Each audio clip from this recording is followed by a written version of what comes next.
right, so you just got off stage. Things are pretty exciting for XSAT. Yes. Like, what is going on? What made you actually want to come out to Bitcoin 2025 and not only be here, but sponsor it? That's right. So I mean, this place is amazing, right? We've been sponsoring the Bitcoin events now for a couple of years. We've seen the trend grow. We've seen the space change. I've been mining Bitcoin since 2010, and I've kind of seen everything go from really niche to mainstream, really. Yeah. I mean, we had JD Vance yesterday morning. Last year, obviously, Trump was there as well. We've seen just the general, general mood of this space change. And so for us, Bitcoin is just where it's at. Bitcoiners at heart started mining Bitcoin in 2010, and part of the solution that we built is to expand and leverage Bitcoin, right? So it's just a natural fit for us. And the kinds of participants that are here, institutions, more mature capital as well. There's a lot of business going on. My day's just back-to-back meetings. So this event, to me, huge ROI. Sponsoring just gives us more visibility. I mean, it just enables us to connect with more people, grow the community, just find more developers, more investors, etc. So it's a natural fit. Yeah. Now, I heard that you were trending while you were on stage. What was that all about? Yes. So after I got off the stage, the organizers came really quickly, grabbed on my shoulder, like, dude, your beard is trending right now. Apparently there are 40,000 comments about my majestic beard. I'm paraphrasing what he said. And so, no mention of what I talked about, no mention of the content, but apparently the beard was trending. I mean, that's so all that matters. That's all that matters, huh? Okay, so we're here. What happens next? Like, what is the goal with what you guys are building? So we want to expand on what we already have, right? So we have roughly $600 million worth of TVL. We want to grow that. We have about 58% of the hash rate currently synchronizing data on XSAT. We want to grow that. Our target is 85 to 90%. So we want to lock in that little remainder there. We want to have more applications on. We want to be able to make more partnerships, more institutions coming on. So a big focus of ours right now, and it is one of the announcements that we made with Fosun, we want to recreate that but with more companies. We want to have a very heavy presence in the US. As now the US has started opening doors, the administration currently is more favorable towards the space, and so we're just looking at growing, we're looking at expanding. Really, we want to put people's Bitcoin at work. We want to start leveraging it. People want to actually make something out of Bitcoin, not just hold it. And so we're there to respond, we're there to create products that are being demanded. Just keep working. All right, now talk to me about this whole Trump thing, because he's not here. I mean, he sent somebody else in this year. Right. He was here at Nashville last year. That's right. But, he's not the guy today. So Right. is that a net positive or negative, you think? No, I think that's pretty good. I mean, it would have been cool for him to come here. I mean, if you were here, the security was insane. Last year was kind of a different level, but smaller event. So Nashville, I think they had 27,000 people. This year, I think we're at 37,000. So it's just, the event keeps growing. But if you did listen to JD Vance's speech, he touched upon Operation Choke Point 2.0, right?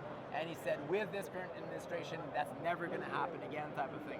So the messages he was sending were very loud and clear. He was very eloquent in terms of his messaging to the community, why we matter, why this matters to the economy, the innovation that's possible. So whether it's Trump or him, it's an extension of this administration, and it's just continuing the symbolic, gestures of we're here, business is open, keep doing what you're doing, we're not going to get in your way, type of thing, and that matters a lot. No, I got to ask the question. So is Bitcoin political? I think it is. I mean, I think originally that's what it started off as, right? It was a message against establishment, against institutions, against the financial sectors. Yeah. And it's kind of funny to see how that's turned around and now they're embracing it. Right? You kind of see the naysayers over and over and over, and then suddenly they embrace after they've maybe accumulated a little bit of their bags. But definitely it's political. I mean, we're seeing reserves, all countries around the world set up Bitcoin strategic reserves. We're seeing how that can come and help a country. Like look at El Salvador, for example, with Bitcoin on their balance sheets. I think Portugal yesterday or this morning just announced that they'll have Bitcoin on their balance sheets. A bunch of states are doing that.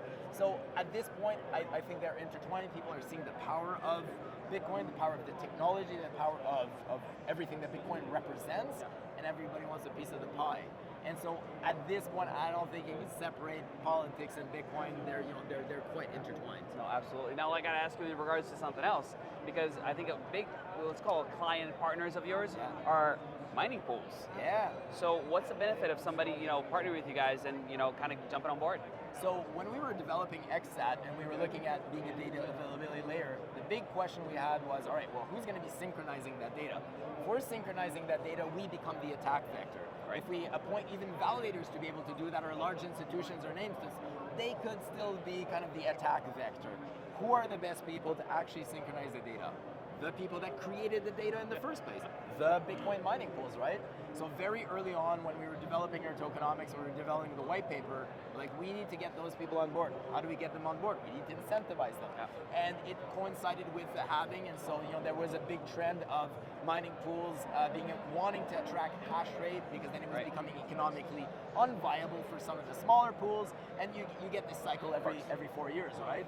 And so it was just right time, right place. We partnered with a lot of the mining pools, and that really kind of extends the POW as close as we can, that robustness, that security, in the first place to be able to then scale it through POS, but that is the closest we could get. Now it's not POW, and we don't call ourselves a Bitcoin L2. We're a Bitcoin scaling solution with a data availability layer, but it's as close as possible that we could replicate, and the miners are key to that.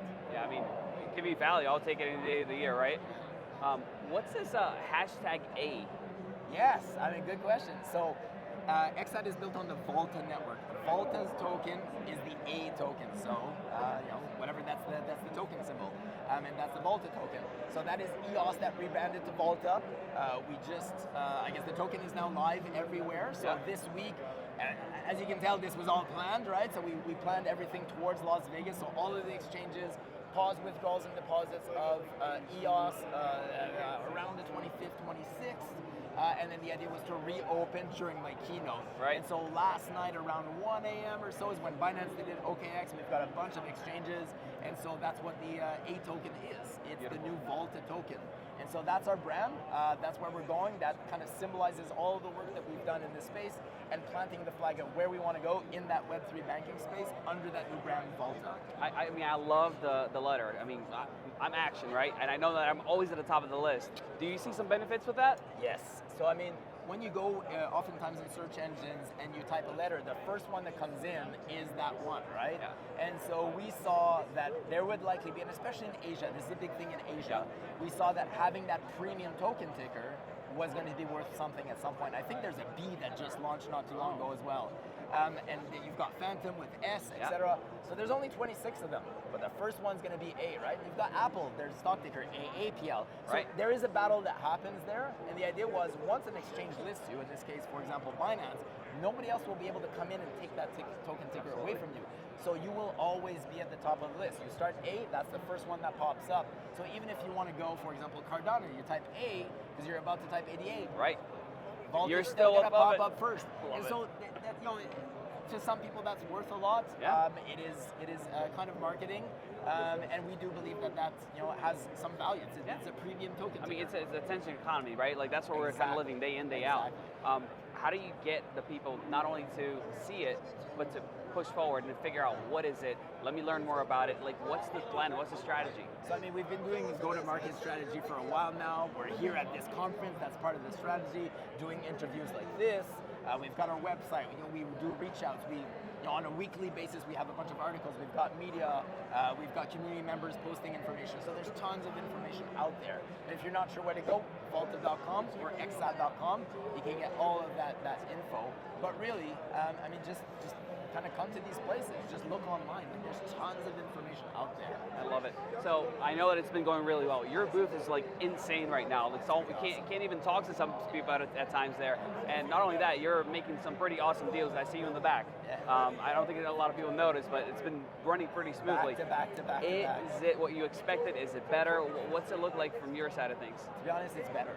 Good. I mean, we've been main sponsors for Bitcoin for a couple of years now. And I would say this is next level this year. The organizer, so we met with David Bailey the other day and we were just chatting with him about like how this time around, what they've created for us with the XSAT Village is unique. I mean, this is really a custom tailored solution just for us. We've got the Genesis stage, that's the XSAT stage right beside us here. And then we've got our booth, we've got the hackathon, because we ran a hackathon right in front. So basically, if you're coming in this area of the conference, it's all XSAT. You're bombarded on 3 sides with XSAT, following that nice orange carpet, so kind of the yellow brick road. And you're just surrounded by XSAT. So we get so much traffic that's coming through.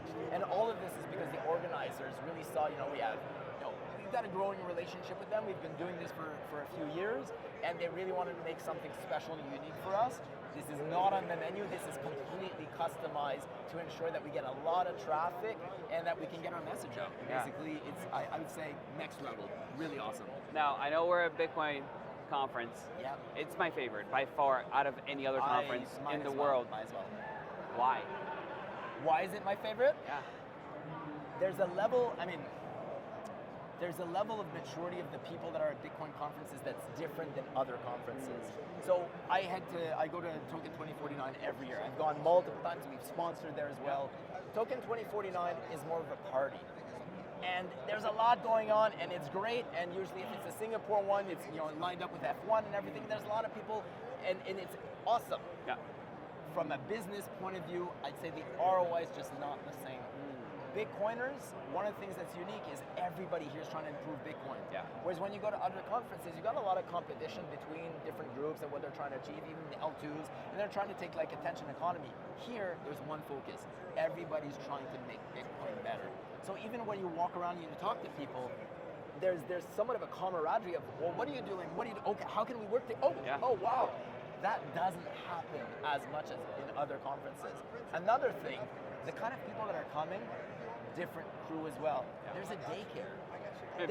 You'd be surprised. You walk around, there's families with kids here all over the place. And there's a daycare they can go and play. Parents can go learn about Bitcoin, do other things. Like, that's unique to the Bitcoin conference. You've got government here, you've got politicians here, you've got a lot of businesses, you've got institutions. It's to me, whole other levels, just not apples and oranges. You just can't compare. Right. There's no dilution, right? Like, you're not trying to compete between people. Everyone here, doesn't matter what you're doing. It's amazing. There's an opportunity for you to work together. There's a level of maturity of the crowd and the types of people that are here that's just different. Yeah. Coming out, who did you want to meet? I got to ask that question because everyone wants to meet somebody, right? Good question. Who did I want to meet? Well, I guess there's a couple of people that I wanted to listen to. Okay. So JD Vance, I did want to hear what he had to say. Like you said, Trump wasn't here this year. Was it because they're kind of like, they needed some votes last year and they wanted to signal something and it was going to go down? But no, that was pretty good. But then in terms of people I wanted to meet, just a bunch of our partners. So, like I said, I was back-to-back meetings. We've been working with people, making partnerships, but a lot of that is all remote. Yeah. And then you come to a place like this and everybody's here and you're finally able to meet people. This is the second time I think I meet you in person. But like that kind of thing where it's people that you're working with all year and finally get to actually meet person to person, shake hands. It just brings it's just different, right?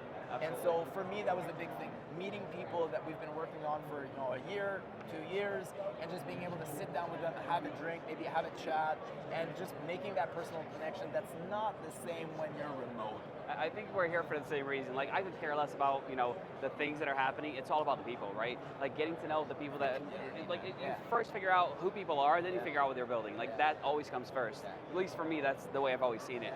What are we doing though? Like, because you got this Vaulta thing. Yeah. Who's going to build on it? Who do you want to actually, leverage the network? So what we're primarily looking for is institutions. Okay. So our big focus is Web3 banking.